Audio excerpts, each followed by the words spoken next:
Hi, I'm Sandra Markle, and I want to read you a very special story in honor of International Polar Bear Day. It's my book, published by Charlesbridge, Waiting for Ice. And here we go. A polar bear cub, barely 10 months old, leaps out of the waves onto the gravel beach. She shakes the sea off and looks around. There are lots of other polar bears on this spit of land, but she doesn't see her mother. Where is her mother?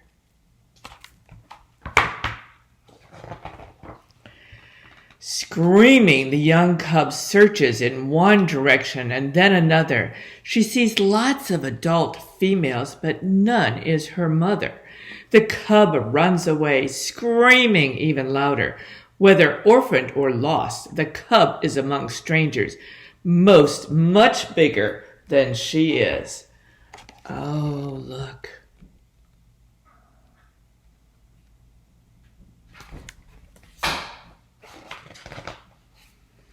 It's early October. The polar bears have spent the summer on Wrangel Island, far north of Russia in the Arctic Ocean, trapped because the drifting pack ice they roam has melted.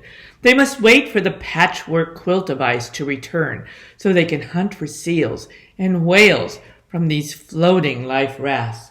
But this summer has been warmer than usual. The polar bears are crowded together on a spit of land stretching out into the sea and wait for the ice that is late in coming. The young cub roams among them, searching for her mother.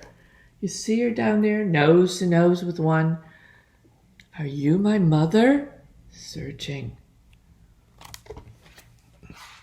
When another female with a cub blocks her way and growls, the young cub bolts from the spit, heading inland.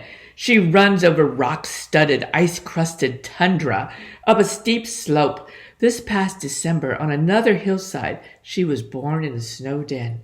Her mother kept her close, safe, and well-fed, even after she climbed out of the den in early April.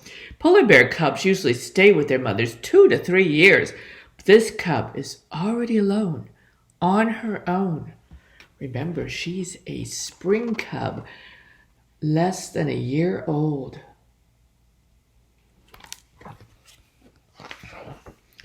Slowing to a walk, the cub crosses a ridge. She stops from time to time to lift her head and sniff.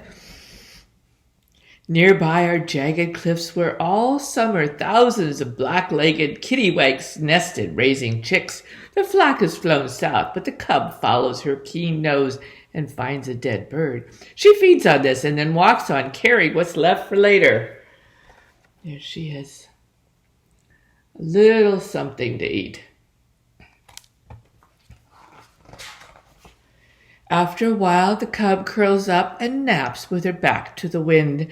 Some signal alerts her, a scent or a sound, and she opens her eyes to an Arctic fox sneaking up close. She chases this prey, but with bushy tail flying, the fox sprints away. And by the time the cub returns, the fox has circled back and stolen what was left of the bird. Oh, sneaky fox. Now she's left to be hungry. Several days later, hunger drives the cub back to the beach. Now even more polar bears wait on the spit. There's ice offshore, but it's the size of giant lily pads and pancake thin, too weak to support polar bears. With the migrating prey gone, the hunters are hungry. They chew on old whale bones and fight for the few fish that wash ashore. Grumble, grumble. Day after day, for nearly 2 weeks, the cub grabs a mouthful of food wherever she can. Most young orphan cubs die of hunger or become prey themselves. Though she grows thin, this young female stays alive. There she is, grabbing a bite. Will she make it? The cub is napping on a rise when the walruses arrive to rest on the beach. She awakes to loud barks and the sight of boulder-sized bodies resting so close together that each leans its long tusks on its neighbors. Hungry polar bears patrol the walrus herd on the lookout for the weak or the wounded. Suddenly, one big male polar bear charges in. Do you see him? Do you see him charging? Oh, but those walruses are armed. Pushing, grunting, walruses stampede into the sea. A calf lags behind. The big male bites the calf's neck and pulls it away. The mother walrus turns with tusks raised to strike, but the male is already hauling the calf up the rise. The hungry cub leaps up and trails after him. Oh. Polar bear takeout. When she catches up, the big male stands with blood-stained face between her and his meal. She circles and then belly crawls closer while he feeds. When she finally takes a bite of the walrus flesh, the big male growls, but lets her stay. While the cub eats her fill, the snow begins. By the time the male plods away, the air is full of swirling flakes. The cub finds shelter nearby among rocks and curls up to wait out the storm, roaring ashore from the sea.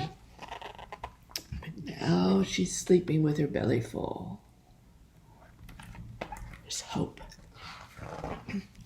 For nearly a week, the blizzard rages, while the cub lives on leftovers and sleeps. When it stops, the whole world is changed. Pregnant female polar bears head for the mountains to den in drifts where they'll sleep, give birth, and keep their cubs safe until spring comes again. Along the shore is the biggest change of all. The pack ice is back.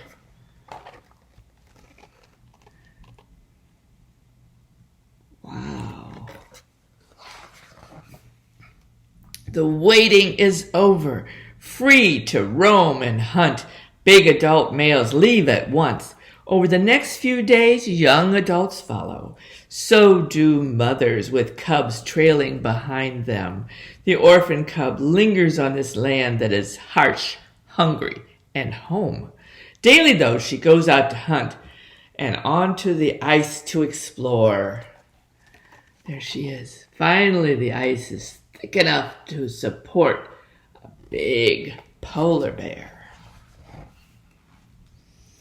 One day she stays to nap. While she sleeps, the ice cracks. When she awakes, she's adrift.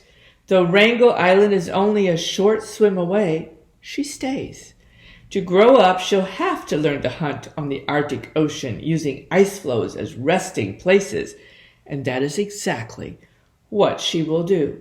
With a leap to another floe, she heads out onto the ice.